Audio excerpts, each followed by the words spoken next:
ವೀಕ್ಷಕರೇ, ನ್ಯಾಷನಲ್ ಟಿವಿಗೆ ಸ್ವಾಗತ. ನಾನು ಸ್ವಾತಿ ಸಾಲಿಯನ್. ನಟಿಯರಾಯ್ತು, ಇವಾಗ ರಾಜಕಾರಣಿಗಳಿಗೆ ಅಶ್ಲೀಲ ಮೆಸೇಜ್. ಹೌದು, ಹುಡುಗಿಯರಂದ್ರೆ ಸಾಕು, ಕೆಲವೊಬ್ರು ಅದ್ಯಾಕೆ ಹೀಗಾಡ್ತಾರೋ ಗೊತ್ತಿಲ್ಲ. ನಟಿಯರಿಗೆ ಹಾಗೆ ರಾಜಕೀಯದಲ್ಲಿರೋರ್ಗೆ ಸೇಫ್ ಇಲ್ಲ ಅಂದ್ಮೇಲೆ ಸಾಮಾನ್ಯ ಹೆಣ್ಮಕ್ಕಳ ಪರಿಸ್ಥಿತಿ ಏನು? ಹಾಗಾದ್ರೆ ಏನೇ ಒಂದು ಪೋಸ್ಟ್ ಮಾಡಿದ್ರು ಬಟ್ಟೆ ಬಗ್ಗೆ ಅಥವಾ ಇನ್ನೇನೋ ಒಂದು ವಿಷಯ ಇಟ್ಕೊಂಡು ಅಸಭ್ಯ ಮೆಸೇಜ್ ಮಾಡೋದು ಕಾಮನ್ ಆಗಿದೆ. ಹಾಗೆ ಮೂಡಿಗೆರೆ ಶಾಸಕಿ ನಯನಾ ಮೋಟಮ್ಮ ವಿರುದ್ಧ ಇನ್ಸ್ಟಾಗ್ರಾಂನಲ್ಲಿ ಅಶ್ಲೀಲ ಮೆಸೇಜ್ ಮಾಡುತ್ತಿದ್ದ ಆರೋಪಿಯನ್ನ ಪೊಲೀಸರು ಬಂಧಿಸಿದ್ದಾರೆ. ಶಾಸಕಿಯ ಬಟ್ಟೆ ವಿಚಾರವಾಗಿ ನಿರಂತರವಾಗಿ ಅವಮಾನಕಾರಿಯಾಗಿ ಕಮೆಂಟ್ಗಳನ್ನ ಬರುತ್ತಿದ್ದ ಹಿನ್ನೆಲೆಯಲ್ಲಿ ಅವರ ಪಿಎ ಪೊಲೀಸರಿಗೆ ದೂರನ್ನ ನೀಡಿದ್ರು. ತನಿಖೆ ಬಳಿಕ ಆರೋಪಿಯನ್ನ ನ್ಯಾಯಾಂಗ ಬಂಧನಕ್ಕೆ ಒಪ್ಪಿಸಲಾಗಿತ್ತು.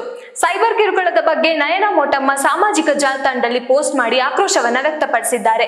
ಜಿಲ್ಲೆಯ ಮೂಡಿಗೆರೆ ಕ್ಷೇತ್ರದ ಕಾಂಗ್ರೆಸ್ ಶಾಸಕಿ ನಯನಾ ಮೋಟಮ್ಮ ಅವರ ವಿರುದ್ಧ ಇನ್ಸ್ಟಾಗ್ರಾಂನಲ್ಲಿ ಅಶ್ಲೀಲ ಮೆಸೇಜ್, ಅವಮಾನಕಾರಿಗಳು ಕಮೆಂಟ್ಗಳು ಬಂದಿರುವ ಕಾರಣ ಈ ಪ್ರಕರಣಕ್ಕೆ ಸಂಬಂಧಿಸಿದಂತೆ ಪೊಲೀಸರು ಆರೋಪಿಯನ್ನ ಬಂಧಿಸಿದ್ದಾರೆ.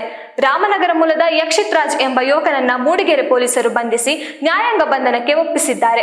ಅಕ್ಟೋಬರ್ನಲ್ಲಿ ದಾಖಲಾಗಿತ್ತು ಎಫ್ಐಆರ್. ಹೌದು, ಶಾಸಕಿ ನಯನಾ ಮೋಟಮ್ಮ ಇನ್ಸ್ಟಾಗ್ರಾಂನಲ್ಲಿ 2 ಅಧಿಕೃತ ಖಾತೆಯನ್ನು ಹೊಂದಿದ್ದಾರೆ. ವೈಯಕ್ತಿಕ ವಿಚಾರವನ್ನ ಹಂಚಿಕೊಳ್ಳಲು ಒಂದು ಖಾತೆ, ಆದರೆ ರಾಜಕೀಯ ವಿಚಾರವನ್ನ ಹಂಚಿಕೊಳ್ಳಲು ಮತ್ತೊಂದು ಖಾತೆ. ಖಾಸಗಿ ಪ್ರವಾಸ, ವೈಯಕ್ತಿಕ ವಿಚಾರ ಹಂಚಿಕೊಳ್ಳುತ್ತಿದ್ದ ವೈಯಕ್ತಿಕ ಖಾತೆಯಲ್ಲಿ ಬಟ್ಟೆ ಬಗ್ಗೆ ಕಿಡಿಗೇಡಿಗಳು ಅಶ್ಲೀಲ ಕಮೆಂಟ್ಗಳನ್ನ ಮಾಡಿದ್ದಾರೆ.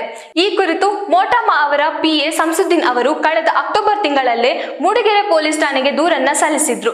ಆರೋಪಿಯು ನಿರಂತರವಾಗಿ ಶಾಸಕಿಯವರ ಬಟ್ಟೆ ವಿಚಾರವಾಗಿ ಅಶ್ಲೀಲವಾಗಿ ಕಮೆಂಟ್ ಮಾಡುತ್ತಿದ್ದು ಸಾಮಾಜಿಕ ಜಾಲತಾಣದಲ್ಲಿ ಅವಮಾನಿಸುವ ಪ್ರಯತ್ನ ನಡೆಸುತ್ತಿದ್ದ ಎಂದು ದೂರಿನಲ್ಲಿ ಉಲ್ಲೇಖಿಸಲಾಗಿತ್ತು.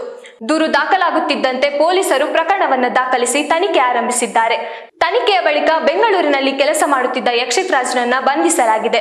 ಆರೋಪಿಯು ಶಾಸಕಿ ವಿರುದ್ಧ ಮತ್ತೆ ಅಶ್ಲೀಲ ಕಮೆಂಟ್ಗಳನ್ನ ಮಾಡಿದ್ದು ಅವರ ಗೌರವಕ್ಕೆ ಧಕ್ಕೆ ತರುವ ಉದ್ದೇಶ ಹೊಂದಿದ್ದ ಎಂದು ಪೊಲೀಸರು ತಿಳಿಸಿದ್ದಾರೆ. ಈ ಹಿಂದೆ ಶಾಸಕಿ ನಯನಾ ಮೋಟಮ್ಮ ಅವರು ಕೂಡ ಸಾಮಾಜಿಕ ಜಾಲತಾಣದಲ್ಲಿ ಪ್ರತಿಕ್ರಿಯಿಸಿ ನನ್ನನ್ನ ವೇಶ್ಯೆ ಎಂದು ಕರೆಯುವ ಮಟ್ಟಕ್ಕೂ ಕೆಲವರು ಇಳಿಯುತ್ತಾರೆ ಎಂದು ತಮ್ಮ ಆಕ್ರೋಶವನ್ನ ವ್ಯಕ್ತಪಡಿಸಿದ್ರು. ಈ ಬಗ್ಗೆ ಇನ್ಸ್ಟಾಗ್ರಾಂನಲ್ಲಿ ಪೋಸ್ಟ್ ಹಂಚಿಕೊಂಡಿರುವ ಅವರು, ಮಹಿಳಾ ವಿರೋಧಿ ಮನೋಭಾವವನ್ನ ನಾನು ವಿರೋಧಿಸುತ್ತೇನೆ. ಸ್ಲೀವ್ಲೆಸ್ ಬಟ್ಟೆ ಹಾಕಿದ್ರೆ ಕೆಲಸ ಮಾಡದ ರಾಜಕಾರಣಿ ಎನ್ನುತ್ತಾರೆ, ವೇಶ್ಯೆ ಎನ್ನುತ್ತಾರೆ. ಇಂಥ ಮಟ್ಟಕ್ಕೂ ಕೆಲವರು ಇಳಿಯುತ್ತಾರೆ ಎಂದು ಆರೋಪಿಸಿದ್ದಾರೆ. ಡಿಪಿ ಇಲ್ಲದೆ ಪ್ರೊಫೈಲ್ ಇಟ್ಟುಕೊಂಡು ಕಮೆಂಟ್ ಮಾಡುತ್ತಾರೆ. ಬಹುಶಃ ಒಂದು ದಿನ ನಾನು ಅವರನ್ನ ಎದುರಿಸುತ್ತೇನೆ ಎಂದು ಬರೆದುಕೊಂಡಿದ್ದಾರೆ. ಇನ್ನಷ್ಟು ವಿಷಯಕ್ಕಾಗಿ ನೋಡ್ತಾ ಇರಿ ನ್ಯಾಷನಲ್ ಟಿವಿ. ಧನ್ಯವಾದಗಳು.